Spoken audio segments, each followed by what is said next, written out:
Why'd you call me that? The lady didn't mean anything by that. Why'd you say that to me? I'd like to apologize for the lady. I met him years later after he had left.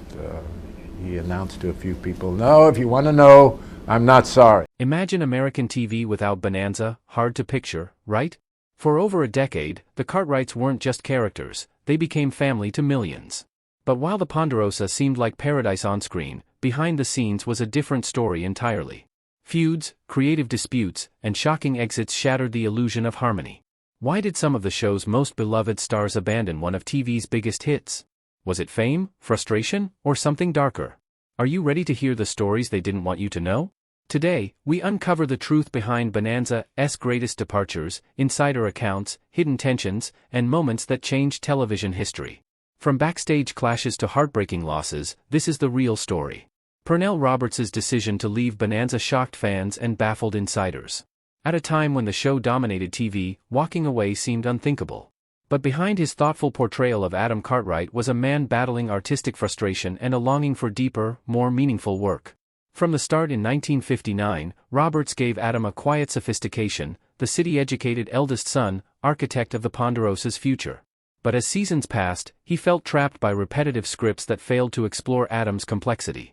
For a trained stage actor, delivering predictable lines week after week became unbearable. Roberts's struggles weren't just with the writing. He clashed with producers and network executives, pushing for riskier stories that tackled moral dilemmas and left audiences with tension and reflection rather than tidy resolutions. Though Bonanza addressed social issues more than most shows of its time, it still fell short for Roberts.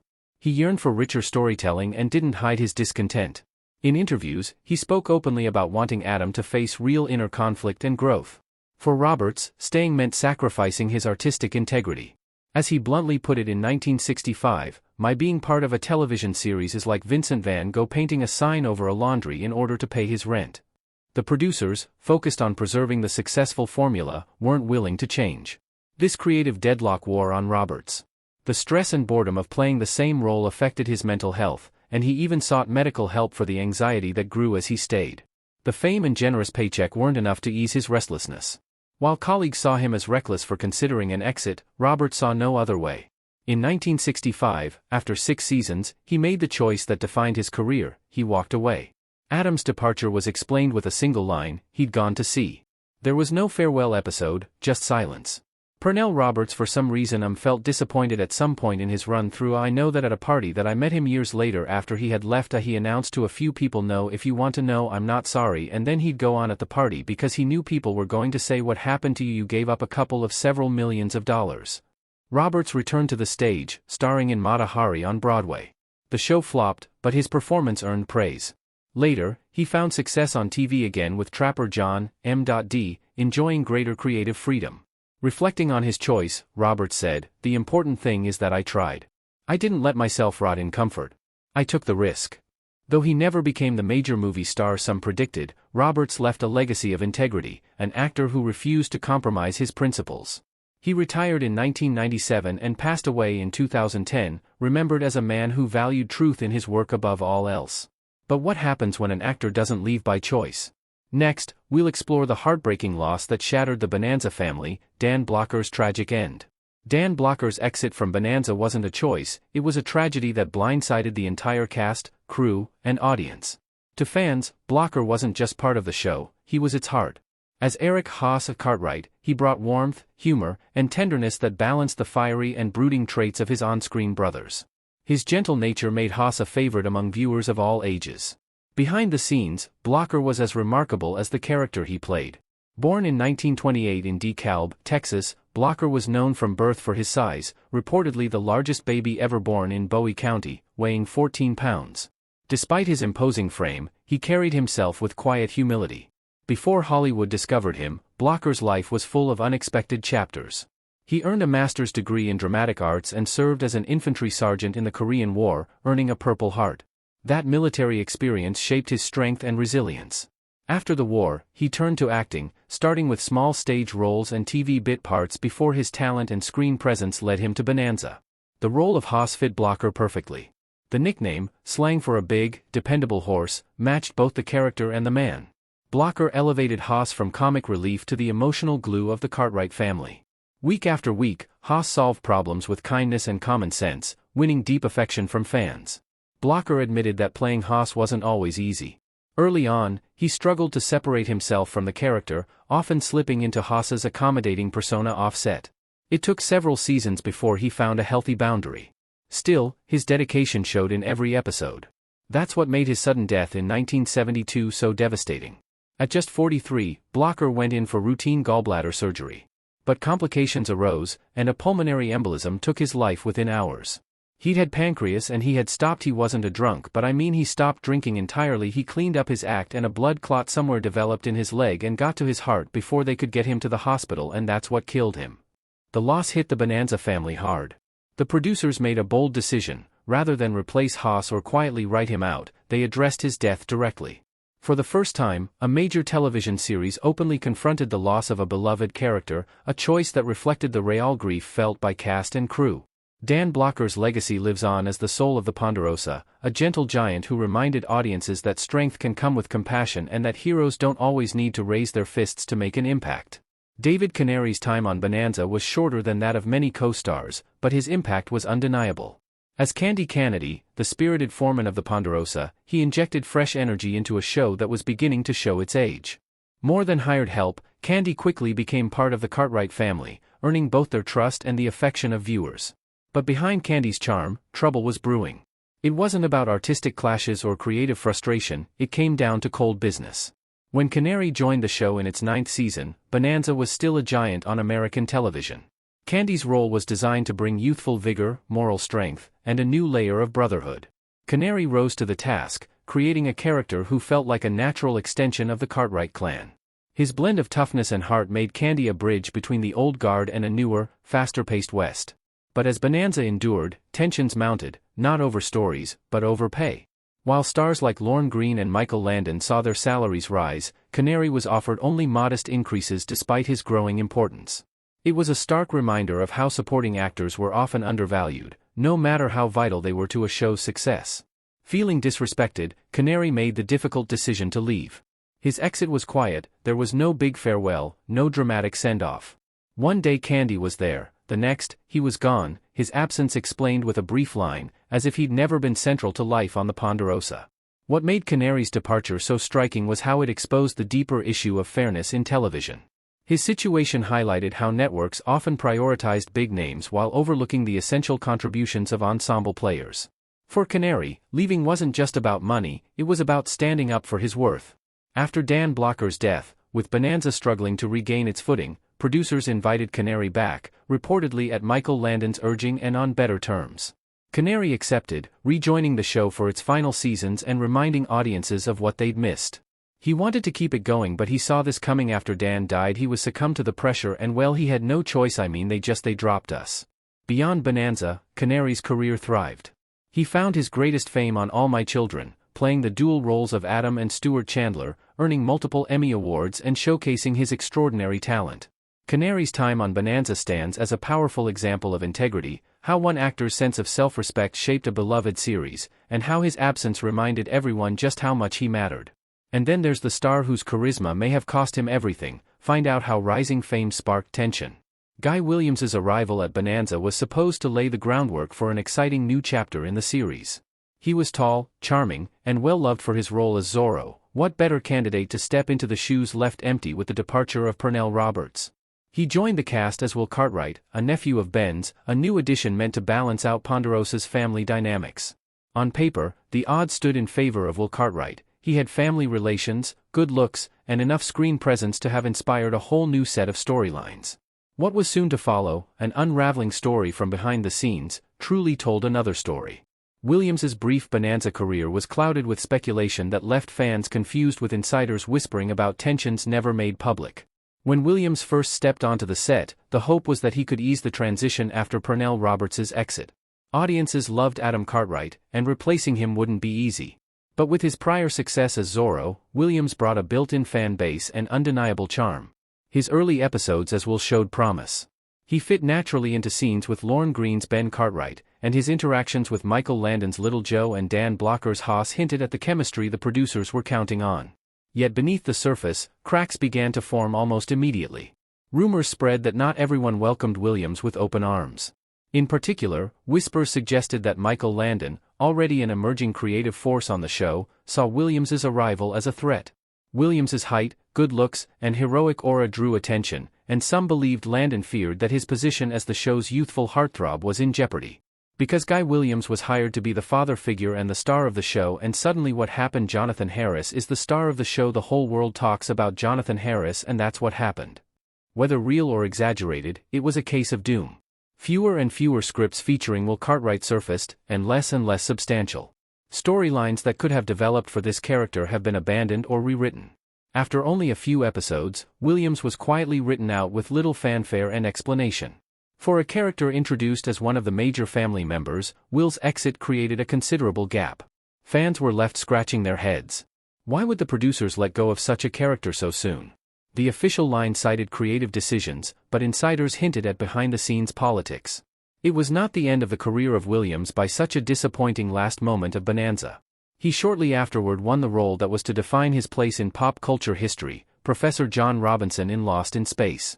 But once again, his performance melted the hearts of the audience as the ever-constant father figure who guided his family through the dangers of the galaxy. The character was supposed to expose him to hero warmth and quiet strength, which the show Bonanza hardly had the opportunity to cover. Williams, however, again embraced life off-screen, his second home being the country of Argentina, which adored him for his Zorro work and where he opted to spend most of his later life. Here, he lived blissfully, embraced by fans who went so far as to hail him as a hero until he was found dead in 1989, an apparent victim of a brain aneurysm. Lorne Greene's voice and presence defined Bonanza as much as its sweeping landscapes. As Ben Cartwright, the firm but compassionate father of the Ponderosa, Greene became a symbol of stability, wisdom, and moral clarity. His deep baritone, steady gaze, and kind authority anchored the series for all 14 seasons. But while audiences saw him as the unshakable patriarch, the reality behind the scenes was more complex. Born Lyon Hyman Greene in 1915 in Ottawa, Canada, Greene had already made a name for himself as a World War II newscaster, earning the nickname, the Voice of Canada, for his steady, reassuring reports.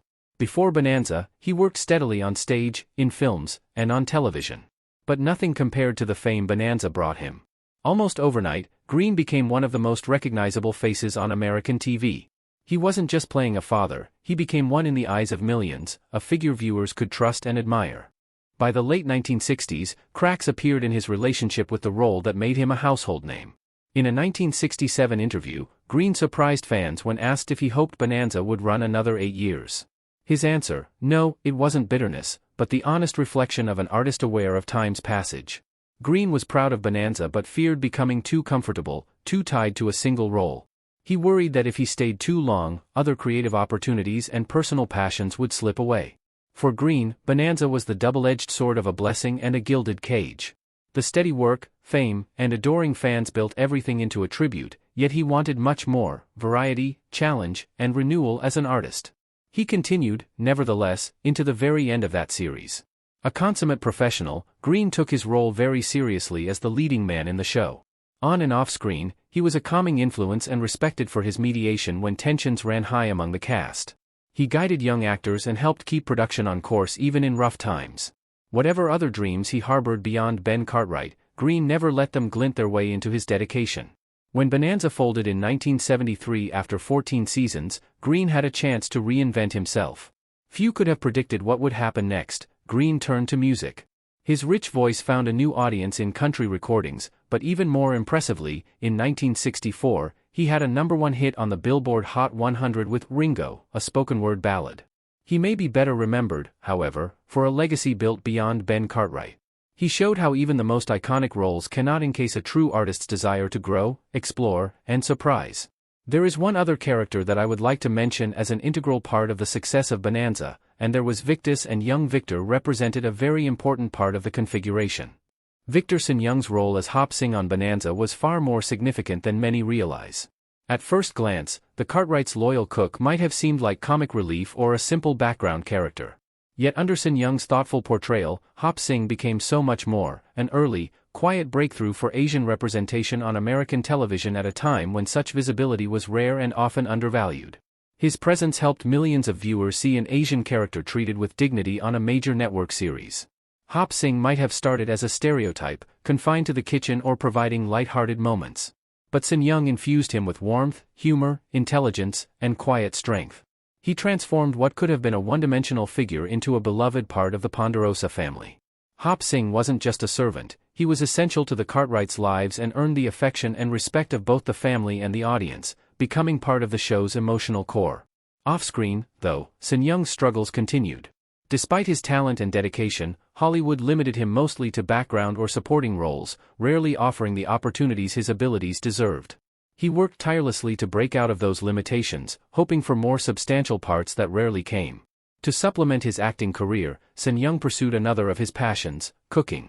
A skilled chef, he authored the Great Wok Cookbook, helping introduce authentic Chinese cuisine to many American households at a time when such dishes were still considered unfamiliar or exotic. His work helped bridge cultural gaps, even as his on-screen roles remained limited. Tragedy and hardship marked his later years.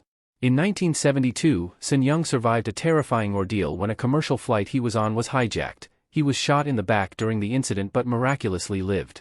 The trauma left lasting scars both physically and emotionally. Roles became scarcer as he aged, with Hollywood's casting habits remaining stubbornly narrow. Throughout his career, and he stayed with us until the very end, I think. In 1980, Sin Young's life came to a tragic end. He was found dead in his home, the victim of accidental natural gas poisoning. His quiet passing marked the close of a career that broke barriers, brought heart to a beloved series, and paved the way for greater diversity on television, even if his contributions often went unrecognized in his lifetime. Finally, the heartthrob who became Bonanza's soul, only to face an early, heartbreaking end. He was Michael Landon, but more than just Little Joe Cartwright. An internal heartbeat for millions, Landon would have stood for the fiery soul of Bonanza, he who shared with the Ponderosa his vigorous and passionate self. He had a reputation as having the rebellious grin, youthful vigor, and penetrating eyes with which Landon infused the very spirit of the show, in opposition to that of the always steady wisdom personified by his father Ben and the gentle kindness conveyed by Haas. But behind the entire show lay something that was more complex than his on-screen charm. For combined with his rise on Bonanza would be both personal struggles, so pent-up, fierce ambition, and ultimately a heartbreaking early end, leaving fans mourning not just an actor but a slice of television history. It's Eugene Maurice Orowitz, born in 1936 in Forest Hills, New York, is Michael Landon. Early on, he was thwarted by much hardship because of his mother, who was a lunatic and kept trying to take his life away. He found solace in athletics, javelin throwing, and earned a scholarship to the University of Southern California, but an injury dashed golden dreams and changed arenas into another Hollywood stage. Borrowed the name Michael Landon from the telephone book and began picking up small roles. His big break came in 1957's I Was a Teenage Werewolf, a cult horror hit that showed off his brooding charisma. But it was Bonanza that turned him into a star. As Little Joe, Landon became the face of youthful rebellion and charm on the Ponderosa. He wasn't just a pretty face, he gave Little Joe emotional depth, showing the pain of loss, the thrill of love, and the fire of a young man trying to find his place in the world. Over time, Landon's role expanded beyond acting. He began writing and directing episodes, rare for someone so young on a major network show. His talent behind the camera became clear, and soon, he was one of the creative forces shaping Bonanza's stories. But with that influence came friction. Landon's ambition sometimes put him at odds with colleagues and producers, as he fought for more meaningful, heartfelt narratives. He wasn't content to coast on the show's success, he wanted Bonanza to matter, to say something. Landon was gaining in power on the set, yet privately was still battling some demons. His childhood had left some emotional scars that were never quite healed, and he worked very hard, many said obsessively, to prove himself. It's not really a matter of your loved ones becoming more precious to you because they're as precious as they can be. The series, like Bonanza, revolved around family, moral teachings, and the spirit of America. This time, however, it was possible for him to exercise greater control. Later, Highway to Heaven was able to shine a light on redemption and hope, two values that have characterized his lifelong quest for meaning. Ray Teal, the quiet backbone who stepped away while Bonanza was filled with larger-than-life characters who drew attention with fiery tempers, passionate speeches, or bold actions, Ray Teal's Sheriff Roy Coffey brought something different, a steady moral compass and quiet strength that grounded the show. As the lawman of Virginia City, Sheriff Coffey represented fairness, decency, and an unwavering commitment to justice. In a world of outlaws and frontier conflicts, Roy Coffey was a figure audiences could trust, the kind of character who made the Ponderosa feel like part of a real, lived-in community. Teal was no newcomer to the screen when he joined Bonanza in 1960. Born in 1902, Ray Teal had built a long and respected career in Hollywood, appearing in more than 250 films and countless television episodes. His face was familiar to fans of westerns, crime dramas, and war pictures, where he often played sheriffs, deputies, or tough but fair authority figures. His deep voice, calm demeanor, and subtle presence made him a natural fit for these roles. But on Bonanza, Teal found perhaps his most beloved and lasting character. Week after week, Sheriff Coffey helped resolve disputes, track down fugitives, and offer wise counsel to Ben Cartwright and his sons. He wasn't flashy, and he rarely found himself at the center of dramatic plots, but his presence added authenticity to the show's world. His Roy Coffey was a man of principle, someone who embodied the kind of justice that Bonanza sought to celebrate. Yet behind the badge, there stood a man who had exerted his efforts for decades in one of the more exacting corners of Hollywood. By the early 70s, Teal's ability to work had begun to fade. It was honest after 40-odd years of uninterrupted work, often at brutal, exacting locations under unfavorable terrain. Teal's body just could not take it anymore. He had not left Bonanza due to disputes involving creativity, contract differences. It was plainly just his body speaking out for him to take it easy. He began to gradually withdraw from the workplace. The gradualness of the departure marked no drama or evidence of a tearful farewell. He had not only been in poor health, but he also left behind a legacy of professional dignity and modesty. For his avid fans, he would always remain as the reliable Sheriff Roy Coffey, the one lawman who could instill calmness and dignity amid Ponderosa's sometimes chaotic world. Ray Teal died in 1976 at age 74, and his contributions to Bonanza and classic television will forever be cherished and revered. Mitch Vogel, the child star who outgrew the Ponderosa. Mitch Vogel joined Bonanza during its later years, stepping into the role of Jamie Hunter Cartwright, the red-haired orphan who would become Ben Cartwright's adopted son. Vogel's arrival in 1970 was part of the producer's effort to inject fresh energy into a show that, after more than a decade on the air, was beginning to show its age. With the departure of beloved characters and the loss of Dan Blocker, Bonanza needed a new spark. Vogel provided just that, bringing warmth, vulnerability, and a sense of hope to the Ponderosa. At just 14 years old, Vogel impressed both viewers and colleagues with his natural, heartfelt performance. Jamie captured hearts with his earnestness and fierce loyalty to his new family. Audiences watched as the orphan boy found not just a home, but a father in Ben and brothers in Little Joe and the other Cartwrights. His character represented a fresh chapter for the Cartwright clan, and his early storylines explored themes of belonging, loss, and the challenges of adjusting to a new life. But as Vogel grew older, the dynamics that had made Jamie's presence so endearing began to shift. The innocent charm of the young boy who'd tugged at heartstrings became harder to sustain as he matured into a teenager. The writers, already grappling with a show nearing its end, struggled to find new directions for Jamie. Episodes focused less and less on his character, and Jamie became more of a background presence. Apparently, all through the years, Vogel has reportedly felt cramped up by being called the kid despite being on the verge of adulthood. He was ready for new kinds of roles that Bonanza could promise Jamie beyond his original purpose in the series. This evolution coincided with the overall ratings decline for the show, and suddenly it was obvious that there was a closing chapter for Bonanza and for Vogel as a member of the Cartwright family. His departure from Bonanza had no melodrama or controversy in 1973, it was merely the completion of both. Thereafter, he did guest spots on Little House on the Prairie and Here Comes the Brides. In the end, he followed the prescribed Hollywood path and departed for solitude, relishing years away from fame and into a simple life revolving instead around family and personal pursuits. Today, those fans remember him fondly as the kid who came in to help brighten the Ponderosa when it sorely needed some cheering. Which of these stories shocked you the most? Drop your thoughts in the comments, we want to hear from you. Don't forget to like, share, and subscribe for more deep dives into classic TV's untold stories. And click the next video on your screen to uncover even more hidden truths from the golden age of television.